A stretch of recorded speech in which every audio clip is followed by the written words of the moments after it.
Happy Sunday, church! Happy Sunday! Pwede bang batiin mo muna yung nasa katabi mo? Or if those seated at the back, you can move a little forward now since more seats available when the kids leave. So thank you for being here. I'd like to welcome everybody. I'd like also to especially recognize my dearest father, Bishop Jen at the back. Pwede ba can we give respect and honor to our dear Bishop? Praise God. And also to all the first-timers in the house today, thank you very much for saying yes to the one who invited you. I always say this, that those people who invited you must be special to them because they are inviting you to be with us in this beautiful family of faith. And I'm really happy to see everyone today. We have new faces in the house, so thank you very much for being here. As we dive into God's Word, can we all stand up on our feet and let us pray? Come on, can we do that? Let us all pray. Our Heavenly Father, we thank you, God, for this another opportunity, Lord, that we can study your word and you can speak to us through your holy word. Father, we entrust to you, God, this very moment that as we study your word, Father God, let it be, Lord God, that our hearts are ready. Make every heart a fertile ground of your word today, that we may all understand and we may all apply your word, Father. May you bring healing to those who need healing. As we continue, God, to pray for our beloved nation. Thank you, God, that you are still in control. Jesus is Lord over our nation, over our province, and over our city. We entrust you, God, everything. May you also bless all our online viewers for today. In Jesus' name, everybody say, amen, amen. You may be seated. Welcome once again to Sanctuary Praise family, and we are continuing our series. What's our series for this month of July?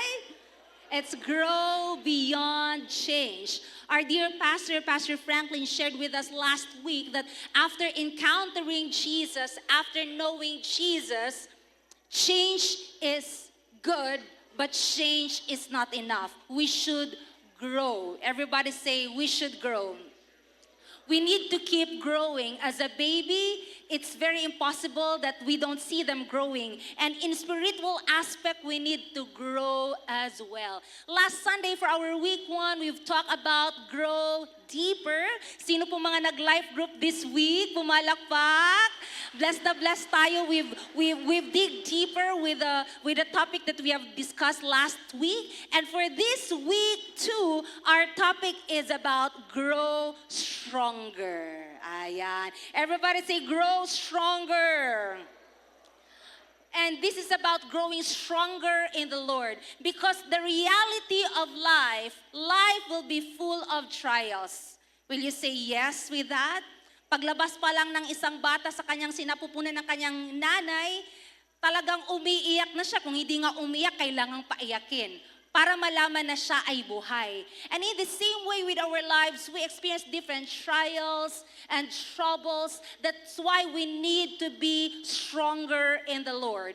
Our verse today is found in Joshua 1:9. It says here, "Have I not commanded you, be strong and courageous? Do not be afraid. Do not be discouraged, for the Lord your God will be with you wherever you go." I want that this verse will sink into every heart today. So can we all say it? Can we read this together? And I want you to just receive it by faith. Ready, go?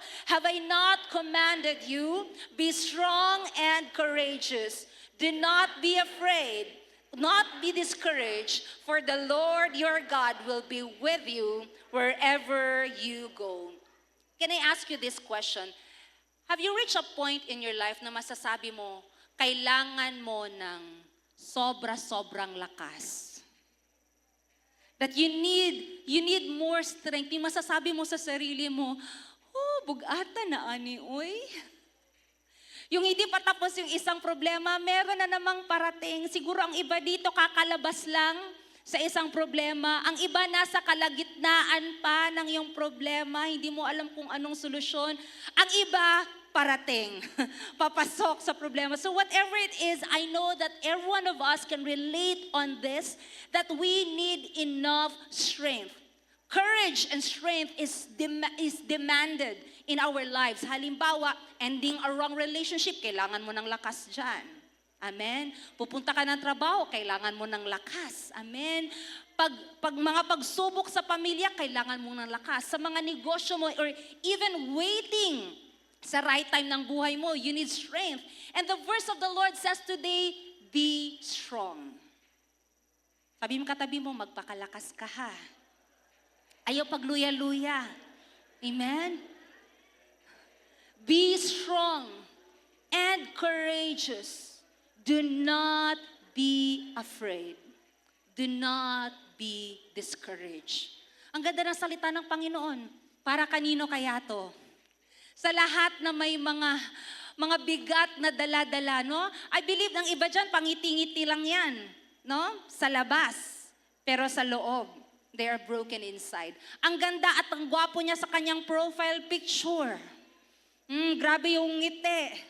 Pero sa likod ng mga maskara na yan, somebody are wounded and somebody are carrying so much load today. And the Lord wants to remind you and me today, do not be afraid. Do not be discouraged. Bakit daw? Sabi mo katabi mo, the Lord is with you. Amen. The Lord is with you. Look at this in John 16:13. It says here, in this world, you will have trouble. But take heart. Cheer up. Sabi ni Jesus, I have overcome the world.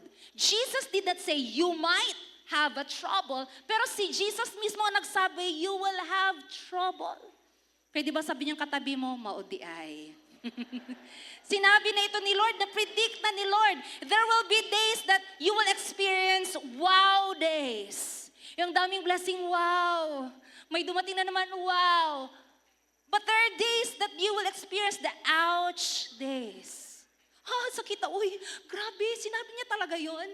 So you might be experiencing wow days and ouch days, but you need to be strong. Do not be discouraged and do not be afraid. There are times in your life that you will feel disappointed, days of disappointment, days of tears na walang nakakaalam sa iyong mga luha, ang saksi lang yung unan mo.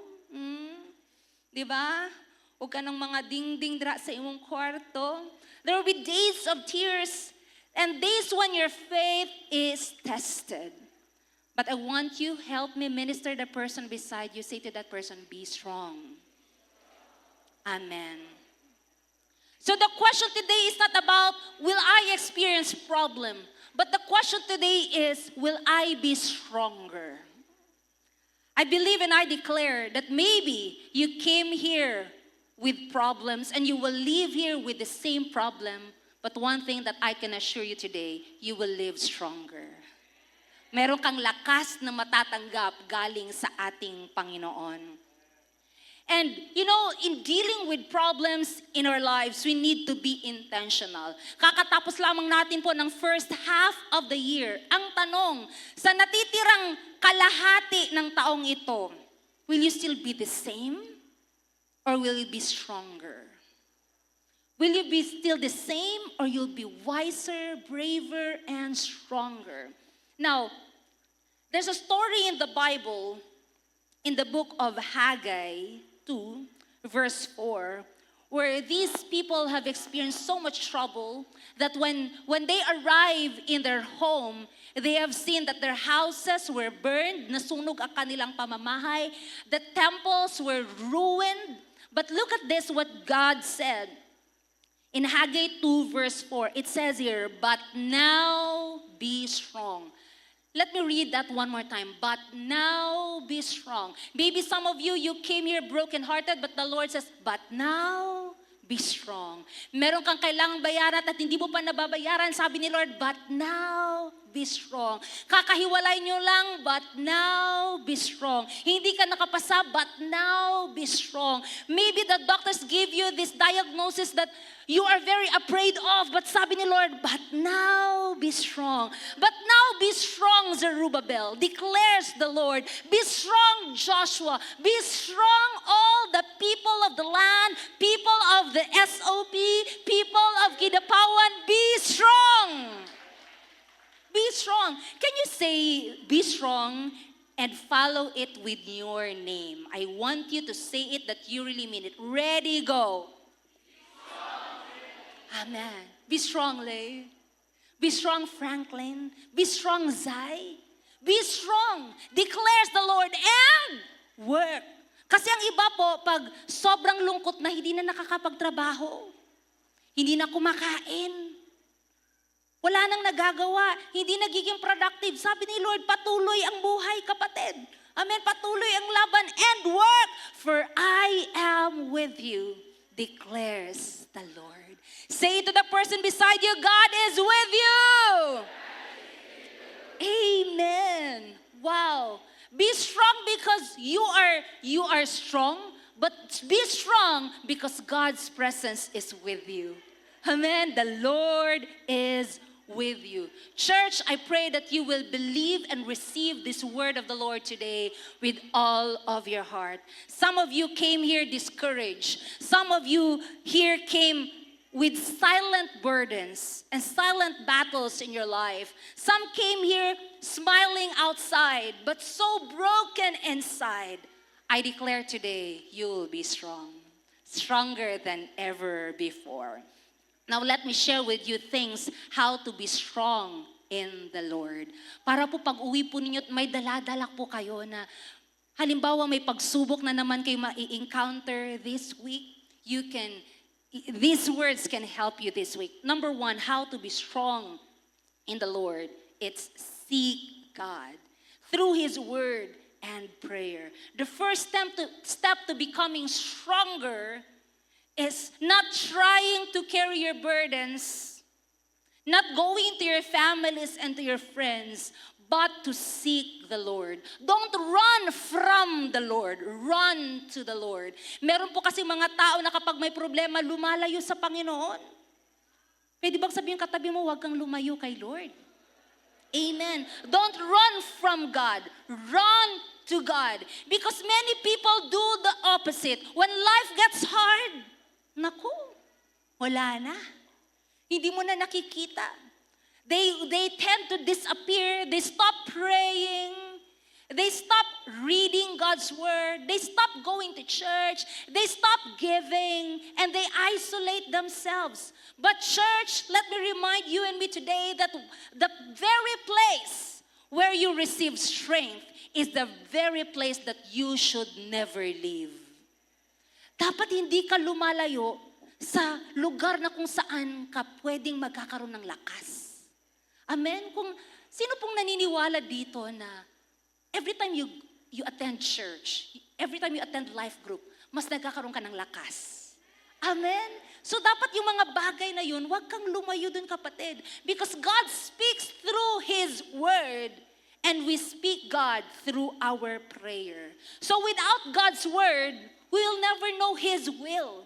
And without prayer, we'll never experience God's presence. So itong dalawa po na ito, we should always come together in our lives. In Joshua 1:8, it says, keep this book of the law always. Everybody say always. Always on your lips. Meditate on it. Not just read, but meditate on it day and night. Then you will be prosperous and successful. Listen, church.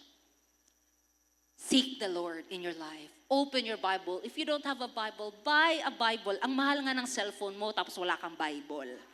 Diba? Buy a Bible this week. Open it and spend time in prayer. In Psalm 119 verse 5, it says here, your word is a lamp to my feet and a light to my path. Church, God's word and God's presence through His word, the Bible, and in prayer should not be our last option. It should be our first response. Amen? Hindi po panghuli. Hindi dapat mina-minor yung major. Dahil minsan sa atin yung minor, ginagawa nating major. So ang resulta, bagsak. Amen? Bagsak sa exam. Now, it says in Jeremiah 29:13. Everybody, let us read this together. You will seek me and find me when you seek me with all of your heart. Amazing. So every day, in every season of our lives, let us seek the Lord. Before you seek advice, seek the Lord. Amen. Before you seek answers, seek the Lord. Before you take the exam, seek the Lord. Before you say yes to someone, seek the Lord. Pinag-pray pa pala yun, syempre. Amen. Napaka-importante yung kapatid. Because when you seek God, you discover that the Lord is enough. He is more than enough. And naturally, when you seek the Lord in prayer and in His Word, worship must just flow in our lives. So let's go to main point number 2, and that is to sing to God. Kumanta ka raw sa Panginoon. Some of us may neglect worship or praise and worship. Mamaya na tayo, mag-late na tayo, praise and worship paman karon. But listen, in Psalm 22 verse 3, God inhabits the praises of His people. Meaning, kung sino daw yung nagpe-praise kay Lord, ginagawa niya na Lord ng kanyang tahanan. Nagapuyo ang Ginoo kung asa ang tao na nagdayeg niya. Amen? That's why when you come, every time there's a praise and worship, sing it louder. Don't just observe and no, sing to God, because there is an amazing thing happening when you sing praises to the Lord. Many people only worship God when life is good. But when life is bad, they don't worship at all. Hey, sabihin mo katabi mo, keep singing. You don't have to be perfect in your voice. Just keep singing. Kumanta ka ng kumanta, kapatid. Amen. Lakasan mo yung boses mo. Amen. From the deepest part of your lungs, just worship the Lord. You know, there's a story in the Bible how amazing things happen when you worship the Lord. In Acts 16:25, can we read this together? Around midnight, Paul and Silas were praying and singing hymns of praise to God. The other prisoners were listening to them. Listen, while I was reading this, Paul and Silas were beaten. Bugbog, sarado po ang katawan nila. Nakaposas pa sila. At midnight. Ano pong isura ng midnight? Gabi. Life is dark. But you know what? Even in your darkness season of your life, just choose to praise the Lord. Kanta, kapatid. Praise the Lord. Sometimes we just worship. I placed here in my slides. Sometimes we worship God because He changed our situation. But hey, listen up. Mature faith worships God even before the situation changes. Everybody say amen. And you can still sing to the Lord. I'm gonna sing in the middle of the storm, louder and louder. Amen. Listen, church, this is my assignment. Every single day, when you wake up, if you do not know any of the worship song, you just find it in the YouTube and play a worship song. And let that worship song sink in to your ears, to your heart, to your mind, to your soul. Because when you praise the Lord, the atmosphere is changing. Amen. So every time every time we have this church service, we start with a praise song and we end with a praise song because it will change the atmosphere. So participate. Don't just observe. Participate. Can you hear amen? You know, last week, pumunta po kami ng Manila and meron po akong take away na pag nasa level ka lang ng ground, lahat na nakikita mo, malaki. Malaking building, malaking eroplano. But the higher that you go up, yung mga bagay na sa tingin mo yung nasa ground level ka na malaki, lumiliit. Tama? Tama? Nagbago ba yung mga buildings? Hindi. Pero bakit siya lumiit? Kasi the higher you go in God's presence, yung mga problema na akala mo sobrang laki, You will realize that God is bigger than your problems. Can I hear amen? Sing louder. Sing louder. Sabi yung katabi mo, kanta ka pa. Amen. Your problems may still be there, but the view of your God becomes greater. The Lord is bigger. Hallelujah. Now let's go to number 3. It's not only seeking God and singing praise to God. Number 3 is speak faith to your soul. Everybody say, speak faith. Come on, one more time. Speak faith. Now, King David wrote this, but he's not writing this for others. He's writing it for himself. Look at this in Psalm 42 verse 5. Why, my soul, are you downcast? Why so disturbed within me? Put your hope in God. Sabi niya, self, ano ba? Sobrang down ka na. Put your hope in God. Salig sa Ginoo. Amen? Notice something. David was not talking to God. He was talking to himself. So do not wait others to encourage you. Encourage yourself. Look at this in another version. Same verse. Why am I discouraged? Why is my heart so sad? I will praise Him again, my Savior. I will put my hope in God and I will praise Him again and again and again and again.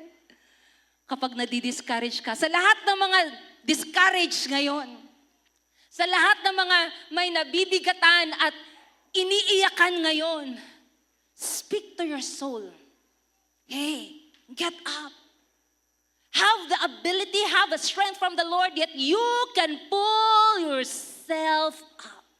Maybe sometimes dahil sa sobrang dami na problema mo, iniisip mo, down na kayo ko. Lugmok na kayo ko. Speak faith to your soul.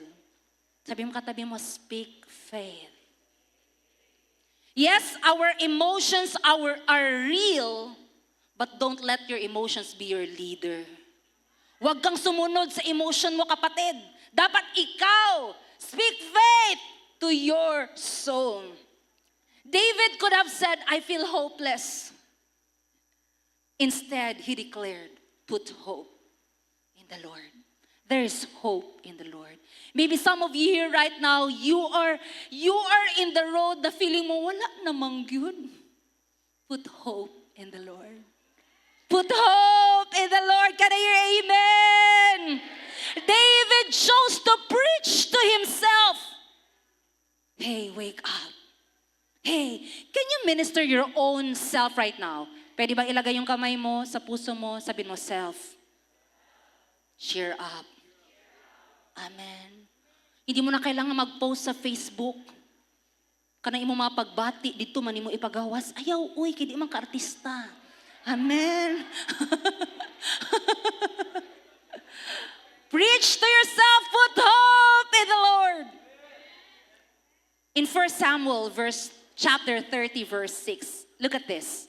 And David was greatly distressed, for the people spoke of stoning him, because all the people were bitter in soul, each for his sons and daughters. But, look at this, but David strengthened himself in the Lord, his God. David strengthened himself in the Lord. While nobody encouraged him and nobody applauded him, yet he ran to the Lord. It says here, David strengthened himself. Siya mismo ang nagpalakas sa kanyang pananampalataya.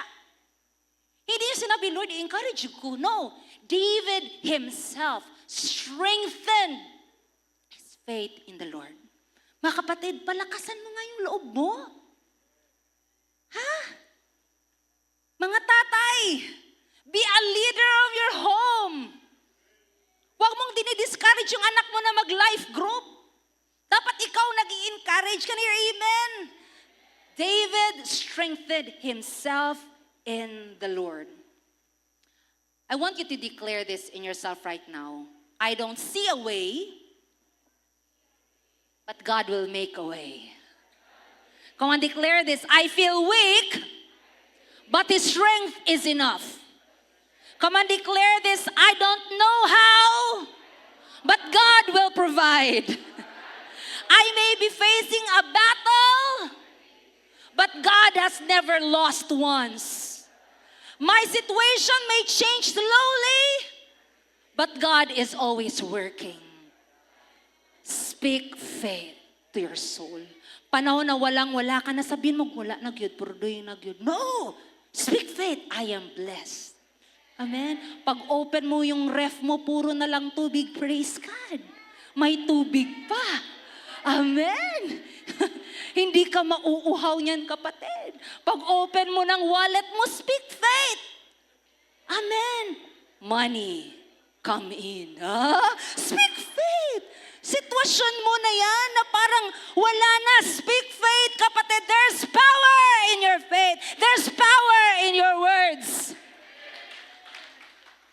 Alam niyo po, sa mga baguhan, almost 17 years na kami magkasama ni Pastor, pero ni isang beses, hindi ko siya narinig na lain iyang paminaw, sakit iyang ulo. Hindi, sinasabi niya, love, I feel so good. Alam ko na ang ibig niyang sabihin. Alam ko na. Kasi hindi niya talaga ni-declare sa bunganga niya na lain iyang paminaw. Love, I feel so good. Kasabot na ko, magpaulay sa pa-check up ta.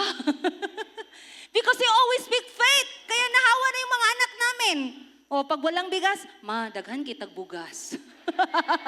Kasi nga speak faith. Amen? Speak faith. Sabihin mo katabi mo, ilaban mo yan. Speak faith, kapatid. Pag tinitingnan mo yung nanay mo, yung kapatid mo may sakit, huwag mo sabihin, hala, nagsakit yun ay kaday. Alam mo, grabe naman eh. No! Speak faith. You are healed in Jesus' name. Amen! Speak faith! Praise God. Number 4, how to be strong in the Lord. Stay connected to God's family. Kasi ang tendency ng iba, pag may problema, lumalayo. Lumalayo. Sabihin mo yung katabi mo, stay. Stay connected to God's family. Kailangan mo ng pamilya spiritually, mga kapatid. Amen. According to Hebrews 10:25, everybody let us read together. Let us not give up meeting together as some people do, but encourage one another, especially now that the day of His coming is near. The day of His return. Mga kapatid, malapit nang bumalik si Lord. Amen? Let us not give up. Sabi mo katabi mo, do not give up. Inay mong katapad pikas, ayaw absent. Ang iba ganahan ka, ayaw absinot ka ayaw.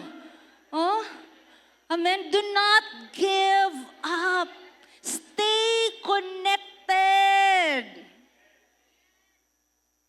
That's why we have a church. That's why we have a life group. So that you'll be stronger in life.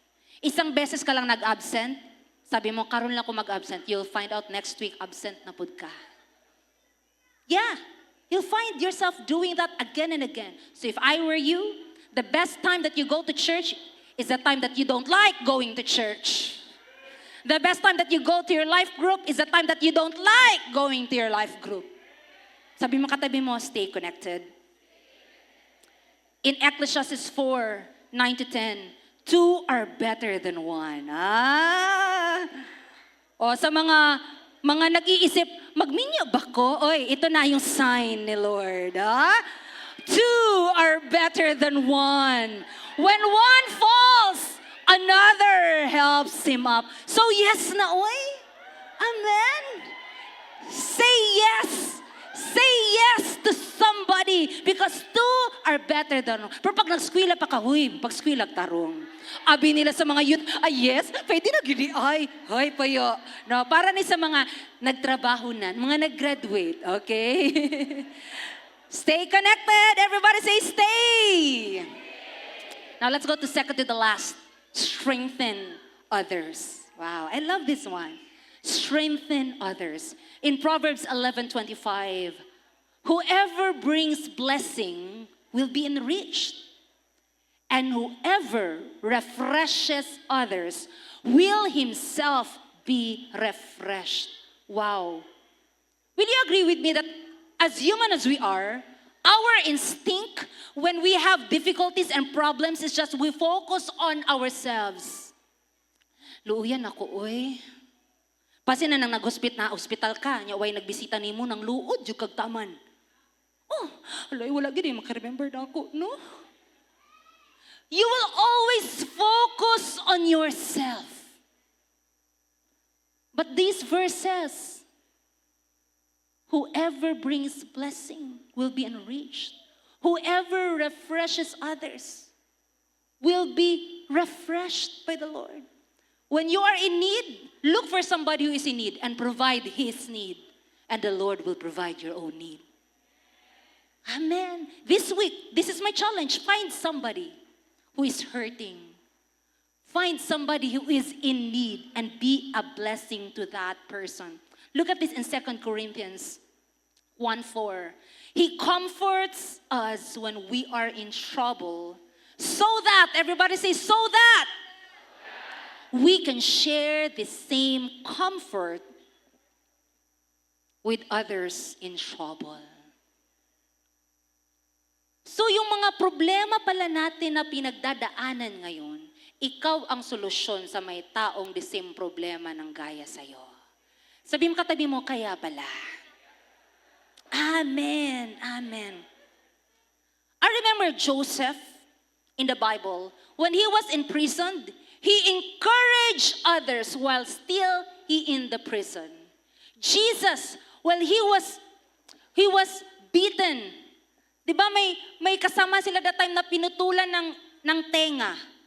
Pero the moment that Jesus was arrested at may kasama siyang pinutulan ng tenga, pwede niya sabihin na, haluya ni mo oy. But no, kahit siya ang kaluluoy, he helped that person. And even on the cross, he was dying. And the other person being crucified on the cross, he said, Jesus, can you remember me? Pwede na ba sabihin ni Lord, pwede break sa? Wala ko na mo nakita. Kapoy kay ko karon. Pwede sabihin ni Lord na, ano wala man ka ni duol sa ako? 3 years ko diri. 3 years ko nag-cell group, wala man lagi ka nagduol sa ako. Karon pa? But still, Jesus welcomed that repentant thief into paradise. I realized, church, pain did not stop Jesus for showing compassion. Pain did not stop Jesus for doing good and helping others. I hope and pray na kung nasa middle ka man ng pain ngayon, kaya mo pa rin tumulong sa iba. Amen? At hindi mo sasabihin, break lang, pwede ako na po. Wow. Di ba? Help others. Let us be a blessing. I place it in my slide. One of the greatest ways to grow stronger is to become a blessing. One of the greatest ways, next slide please, to grow stronger is to become a blessing. This is my assignment for every one of you. Call someone this week. Encourage somebody this week. Help somebody this week. Share a blessing to someone this week. Be a blessing. Say to the person beside you, be a blessing. Say to the person next, share your blessing. Always remember, the moment that you provide the needs of others, the Lord will provide your very own needs. I experienced that for so many times. Yung huling pera na lang namin ni Pastor. Sabi niya sa akin, love, bibisita tayo kay ano. Sige. Sabi niya, magkanong pera? Magkanong pera natin dyan? Sabi ko, meron tayong last 5,000. Sabi niya, sige, bigay mo yung 4,000. Ay, yung 4,000, sabi niya, okay, so 1,000 atong ihatag. At to ang 4,000. Hindi, baliktad. Yung 4,000 ang ibigay mo. Sa atin yung 1,000. Parang, as a wife, inisip ko, so sa ila ang dako, ato ang gamay. But I obeyed. And I submitted to, Na kahit walang-wala na, ibibigay pa. But this is my real and living testimony. Wala gyud mi gipasagdan sa Ginoo. Amen. So don't be stingy. Be a giver. Strengthen others. Give your time to others. Can I hear amen? And lastly, we're about to end. Number 6, surrender everything to God. Everybody say, surrender everything. Ito parang ang dali lang sabihin, ano? Pero mahirap ito sa totoo. Look at this in Proverbs 3:5. Trust in the Lord with all of your heart. Do not depend on your own understanding. Ano pong kaiba ng trust the Lord at trust in the Lord? Anong kaiba ng dalawa? Meron ba? Bakit hindi sinabing trust the Lord with all of your heart? Pero sinabing trust in the Lord. Yung trust the Lord po, naniniwala ka na kaya niya. Yung trust in the Lord, binigay mo na yung buhay mo sa Kanya. Halimbawa, sa doktor, you trust the doctor, sabi mo, ay maayo daw na kayo siya. Sige. But you say trust, when you put your trust in the doctor, sige doc, magpapa-opera ako sa'yo. Kasi naniniwala ka sa Kanya. Your faith is deeper. So when you say trust in the Lord, you are willing to surrender everything to the Lord. There are certain areas that we need to surrender to the Lord in order for you to be stronger. Letter A, surrender your worries. Sabi mo katabi mo, surrender mo na yan. Surrender your worries. You know, anxiety grows heavier when you hold it alone. But when you surrender it to the Lord, na-realize mo na mas mabuti palang ibigay mo kay Lord. Kaya huwag ka nang mag-anxiety at mag-depress dyan, kapatid. Surrender it to the Lord. Letter B, surrender your hurts to the Lord. Some hurts are visible, but some hurts are hidden. And the Lord wants us to surrender both. Surrender your visible hurts. Klaro kayo, suko kay kasi mong bana. Sabi kay Lord, Lord, I surrender. Meron kang tinatago na mga sama ng loob. Surrender it. Sabi mo katabi mo, let go mo na yan. Kasi alam nyo, pag nagtatago ka ng mga hinanakit, yan ang magpapahina sa'yo. Kaya napansin mo, may ibang Kristiyano, bumagsak kasi ang daming hinanakit na dala-dala. Today, church, I do not know to whom I am talking, but God wants to say, surrender your hurts. Second to the last, surrender your sins. Uy, kasali pala yun. Sabi mo katabi mo, surrender. Alam mo kapatid, yung kasalanan, nagpapabigat yan ng loob. Totoo. Totoo. Di ba? Will you agree? Yung kasalanan po, nagpapabigat. So surrender it to the Lord. If you are doing some foolishness and wicked thing, kailan mo pa ba yan isurrender? Ang iba sinurrender pero binawi. Huwag mo nang bawiin kay Lord. Sinurrender mo na yan noon, tapos balik ka na naman sa uno. Surrender your sins to the Lord. Lastly, surrender your future. Ang kawalan ng katiyakan ay maaaring nakakatakot. Pero alam natin kung sino ang kasama natin hanggang bukas. We don't know. When somebody is asking us to pray for this person, and some people would ask us na, Pastor, gagaling pa ba siya? Don't know. We may not know the next days ahead, but we know who holds our future. And that is the Lord. If you believe it by faith, come on, give God a mighty clap of praise. As we all stand together today, let's have a little recap of what we have discussed. If we want to be stronger in the Lord, seek God. Be intentional. Seek the Lord. Next is sing to God through your worship. Make your voice louder. Sing with all of your heart. You sing it and you mean it. Because the atmosphere will change when you worship the Lord. And next thing is speak faith to your soul. Just like David, he commanded his soul, bless the Lord. I will continually bless the Lord at all times. Blessed be his holy name. The Lord gives, the Lord takes. Blessed be the name of the Lord. Speak faith to your soul. Another thing, stay connected to God's family. Everyone who's here today, this is not an accident. Bakit ka nandito? May purpose si Lord. Bakit ka nandito? Then ang sabi ni Lord, kailangan mo ng spiritual family. And you are very welcome, kapatid. And second to the last, strengthen others. Don't focus too much on yourself. Help others. Be a blessing. And lastly, surrender everything to God. Who among you here is ready to surrender everything to the Lord? If you're that person, just lift up your hand. You may begin to close your eyes right now. And just between you and the Lord, I want you to focus with God's presence today. The Lord wants to remind us, be strong and courageous. Do not be afraid. Do not be discouraged. For the Lord God is with you. The Lord God is with you. Let's worship the Lord together today.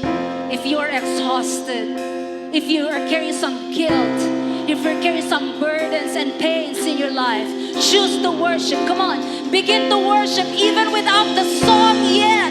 You can worship. Come on, just lift up your hands. Pour out your hearts to the Lord right now and just worship Him. Come on. You are here, turning lives around. I worship You. Come on, just choose to worship. I worship You. Come on, let's just declare this together. You are here, mending every heart. I worship You. I worship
is a way maker.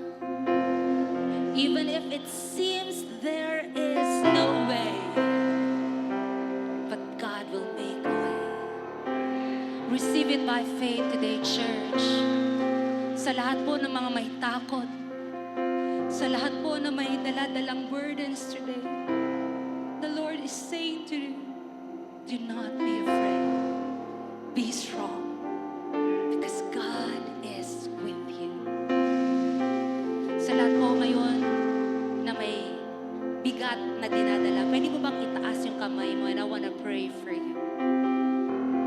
If you are in need of prayer, or if your family is in need of prayer, one thing that I can assure you, luhaan ka man ngayon, pero lalabas kang malakas. Come on, let us all pray. Kung nataas yan ng kamay yung katabi mo, ibig sabihin kailangan niya yung panalangin mo. Can we just pray for one another? Strengthen one another. Come on, just bless the person beside you. Kapag tinataas niya yung kamay niya, come on, just pray for one another. Father, we may not know, God, the battles that our family is experiencing today, but we speak faith to every soul. And we speak life in their situation. We speak Jesus in their current season right now. Because in the name of Jesus, there is healing. In the name of Jesus, there is hope. So sa lahat po na discouraged at disturbed siguro ngayon, but Lord, we command our soul today, put hope in the Lord. Binibigay po namin ang aming pagtitiwala sa iyo, Panginoon. Even if we do not see it yet, but you are our working God. And even if we don't feel it, Lord, we live by faith, not by sight. We live by faith, not by feelings, oh God. So Lord, thank you that you are in control. We do not allow, God, disappointment and discouragement to lead our lives. But Jesus, we surrender everything. God, to every family represented today, I speak faith. I speak Jesus. I speak life. Come on, receive it by faith. Come on, receive it. Receive it, Lord. I receive it by faith. And come on, thank the Lord. Come on, Lord, we thank you. We thank you because you are our miracle working God. To God be all the glory. Come on, give God a mighty clap of praise. Come on, everybody, say thank you, Jesus. Thank you, Lord. Thank you, Lord. Thank you, Lord. Praise God. You are stronger. Amen. You are stronger. God bless you. We love you, fam. You may be seated.